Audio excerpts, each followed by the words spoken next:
قائد اعظم نے مختلف وقتوں میں جو پاکستان کا تصور پیش فرمایا ہے اس میں سے مختصر چند اقتباسات آپ کے سامنے رکھتا ہوں۔ کس غرض سے انہوں نے ایک ملک حاصل کرنے کی جد و جہد کی؟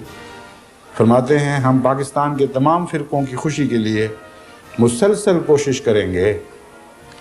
شہنشاہ اکبر کی رواداری کوئی پرانا قصہ نہیں، ہمارے رسول اکرم کا برتاؤ یہودیوں اور عیسائیوں پر فتح حاصل کرنے کے بعد رواداری کا اعلیٰ نمونہ تھا۔ مسلمانوں کی تاریخ ان شاندار اصولوں سے بھری ہوئی ہے جن پر ہمیں عمل کرنا ہے۔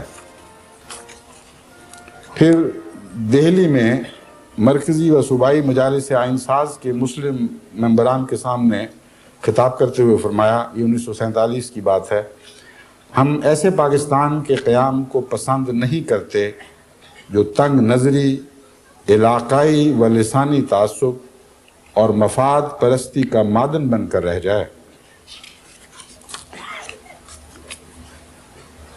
پھر محکمہ نشریات کی رسم افتتاح کے موقع پر 15 اگست 1947 کو قائد اعظم نے اپنے ایک اہم پیغام میں فرمایا، اس نئی مملکت کے معرض وجود میں آنے سے در حقیقت ہماری ذمہ داریاں بہت بڑھ گئی ہیں اور ہمیں پاکستان کے شہری کی حیثیت سے یہ ثابت کرنا ہے کہ ہم مختلف خصوصیات رکھتے ہوئے بھی ایک ہی قوم کے افراد ہیں۔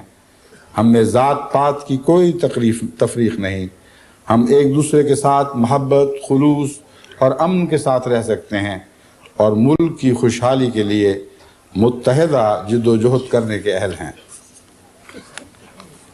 پھر چیمبر آف کامرس بمبئی میں تقریر کے موقع پر آپ نے فرمایا، پاکستان ایک ایسی حکومت ہوگی جس میں سب قوموں کی زندگی کو تمام آسائشوں کا حصہ ملے گا۔ پاکستان ایک ایسی حکومت ہوگی جہاں ذات پات کا کوئی سوال پیدا نہ ہوگا۔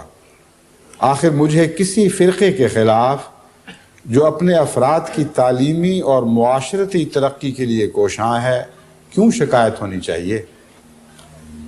یاد رکھیں کہ قائد اعظم نے جہاں جہاں بھی لفظ فرقہ استعمال فرمایا ہے وہاں مسلمانوں کے فرقے کے طور پر نہیں بلکہ مذہب کے طور پر، اور آگے جا کر یہ بات مزید کھل جائے گی کہ جب قائد اعظم فرقہ کہتے ہیں تو مراد مذہب ہے۔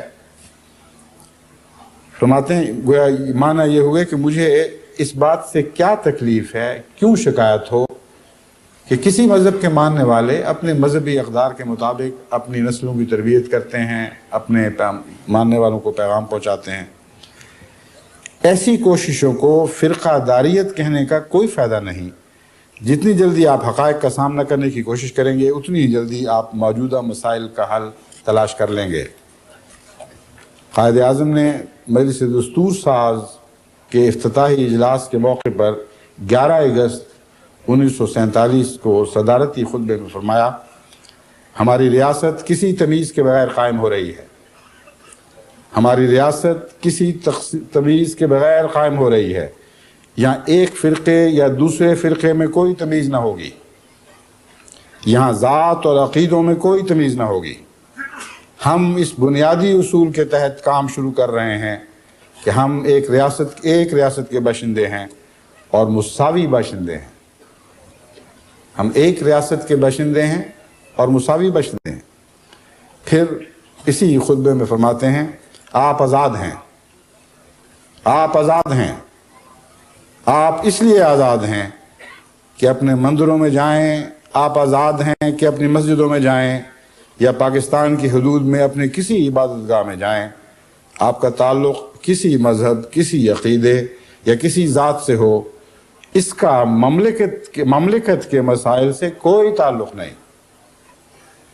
میرا خیال ہے کہ یہ بات بطور نصب العین ہمیں اپنے سامنے رکھنی چاہیے۔ پھر 14 اگست کو آپ نے فرمایا مجلس دستور ساز میں تقریر فرماتے ہوئے، اگر آپ لوگ باہمی تعاون سے کام کریں، ماضی کو بھول جائیں اور گزشتہ راسلات پر عمل کریں تو یقیناً کامیاب ہوں گے۔ اگر آپ مل جل کر اس جذبے کے تحت کام کریں کہ ہر شخص خواہ وہ کسی فرقے سے تعلق رکھتا ہو ماضی میں آپ کے تعلقات ایک دوسرے سے کیسے ہی رہے ہوں، اس کا رنگ، نسل، مذہب کچھ ہی ہو، اولاً ثانیاً آخر اس مملکت کا شہری ہے۔ اس کے حقوق، مراعات اور ذمہ داریاں ساری یکساں ہیں، تو ہم بے حد ترقی کر جائیں گے۔ ہمیں اس جذبے کے تحت کام شروع کر دینا چاہیے، پھر رفتہ رفتہ اکثریت اور اقلیت کے مسلمان فرقہ اور ہندو فرقہ کے تمام اختلافات مٹ جائیں گے۔ اب یہاں پہنچ کر بات واضح ہو جاتی ہے کہ فرقہ آپ کن معنوں میں استعمال فرما رہے ہیں۔ اکثریت اور اقلیت کے مسلمان فرقہ اور ہندو فرقہ کے تمام اختلافات مٹ جائیں گے۔ ظاہر ہے کہ مذہبی اختلافات کی بات نہیں ہو رہی، ان اختلافات کی بات ہو رہی ہے جو مذہبی تعصبات کے نتیجے میں قومی تعلقات میں پیدا کیے جاتے ہیں۔ پھر فرماتے ہیں فاشیت کے خطرات سے دنیا کو بچانے اور اسے جمہوریت کے لیے محفوظ بنانے کی خاطر کرۂ ارض کے دور دراز حصوں میں جا کر آپ نے میدان جنگ میں داد شجاعت حاصل کی ہے، مگر اب آپ کو اپنے ہی وطن عزیز کی سرزمین پر اسلامی جمہوریت، اسلامی معاشرتی عدل اور مساوات انسانی کے اصولوں کی پاسبانی کرنی ہے۔ آپ کو ان کے لیے ہر وقت تیار رہنا پڑے گا، ہمتاً ہوشیار، سستانے کا موقع ابھی نہیں آیا ہے۔ یقین محکم، ضبط و نظم اور ادائیگی فرض کی دھن ایسے اصول ہیں، اگر آپ ان پر کاربند رہے تو کوئی شے ایسی نہیں جسے آپ حاصل نہ کر سکیں۔ یہ تھے وہ قائد اعظم جو ایک اسلامی مملکت کی تعمیر میں کوشاں تھے، جس کی بنیاد عدل پر رکھی جا رہی تھی، مساوات پر رکھی جا رہی تھی، فرقہ پرستی اور تفریق کے ہر تصور سے وہ مملکت پاک تھی جو قائد اعظم کے دماغ میں جنم لے رہی تھی اور جسے تھوڑے ہی عرصے بعد منصہ ابھرنا تھا۔ یہ تھے قائد اعظم اور ان کا پاکستان، یہ تھے علماء پاکستان اور علماء ہند اور ان کا تصور پاکستان اور اس کی مخالفانہ جدوجہد۔